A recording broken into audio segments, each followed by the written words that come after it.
We've got some stuff from a serious collector, and I really want to show you a bit more about the craftsmanship in the 18th century, because it is jaw-dropping. A very nice man came in with some pocket watches for me to inspect. Well, always nice. And he told me about a rack lever escapement. And I immediately had to confess, I never seen a rack lever escapement, let alone touched one or restored one. Well, we were in conversation, the nicest guy you ever meet, and he is a serious collector.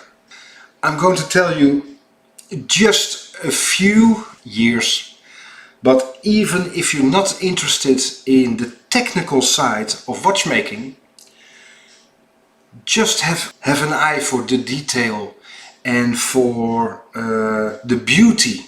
That's it. So sit back and relax, because I was amazed, and I'm sure you're really going to enjoy this.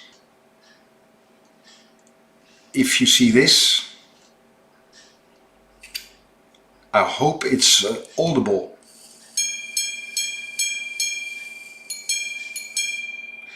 It's a quarter repeater. It's such a beauty. I'm good. And what I really do like is the engine turned dial with Breguet hands. It is such a technical beauty. We are talking in a moment about verge escapements.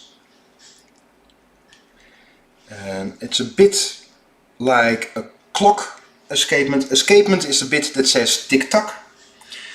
And we have the cylinder escapement, and then we have the lever escapement at the bottom. So most of the watches here have a verge. This is it. And a verge escapement has one wheel that is in another plane of all the other wheels, so it's always a bit thicker. The book Traite de Horloge, and here we have from Jacques Alexander, and here the Roman numbering, and that is 1734. Oh, the book I just showed, the pink one, is the Theory of Horology. And if you have a look on our YouTube channel Chronoglide, on the Watchmaker Book Club, I made a small video clip on that particular book, the Theory of Horology. So here we have the really early verge escapement, like I just showed you. This is not too elaborated, a bit primitive. But later on, and that didn't take too long, you get beauties like these. It is broken, but if you simply look at those springs, this is 18th century, so 1700s. Le Pot was very important, and this book is from 1755. And there you can see, so the last one was 1734, and only 20 years later you already can see here something that looks very close. You see that here? That's just about the same, only the other way around. There is the big thingy, there's the star, that is the star. It is just about the same. 1755 from Mr. Le Pot.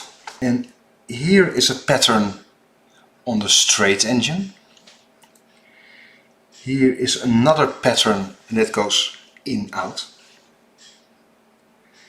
There is this pattern here, but this one is not engine turned. I don't think so. And this one here on the side is. But the start stop is insanely difficult. I love the Breguet hands, and usually the hands of Breguet are same here. Yeah, it's a bit thicker here than there, like a crescent moon. But what I really do love is the guilloche here on the outside. Because it's curved, it is really difficult to get the guilloche right. You have to adjust the angle of your machine. If you're into this, I do have some videos on engine turning on our YouTube channel, Chronoglide. So it is delicate, it is nice. Breguet was the first, supposedly, to introduce guilloche to watch dials. Guilloche engine turning is like this, active from just before 1700. But he was the first to do it in metal on a watch. There we go.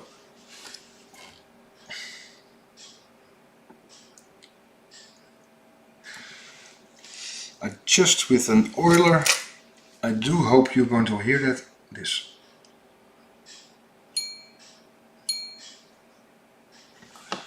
Maybe if it's audible, you can hear it like this.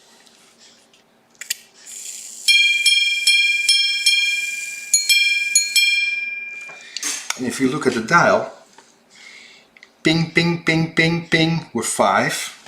So that's 5. And then ding dong, that's 2 quarters. So somewhere between half and a quarter to. This computer is still working, it's so nice. Key winding. Here is for winding the mainspring, and in the middle is for setting the hands. Hey Rob, leuk dat je erbij bent. But what I love is this. The quarter repeater. Look at this.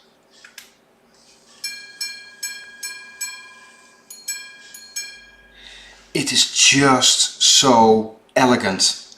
This is Italian. And just by pressing the top.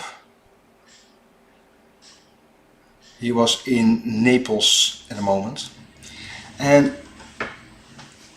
this is quite interesting. To open, oh, I didn't see it before. Just look at the pearls in the hands.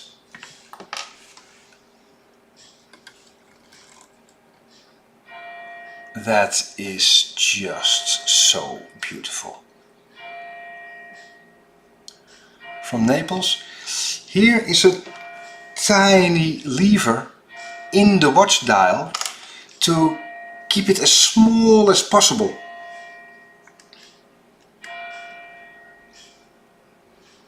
So just with your nail, and look at this. It is tiny, tiny. Jacques Benoit, Naples, he was in. And here we see, we don't see this very often, it's very rare. It's a natural ruby.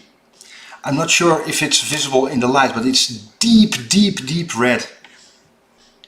The first natural ruby. Natural rubies are different than synthetic ones. In horology, synthetic ruby is preferred because it's more homogeneous.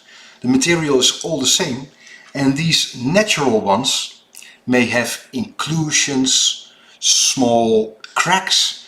So the synthetic ruby is preferred, and even from the 1920s I think they started producing synthetic ruby. If anybody knows what this represents, I would be really interested.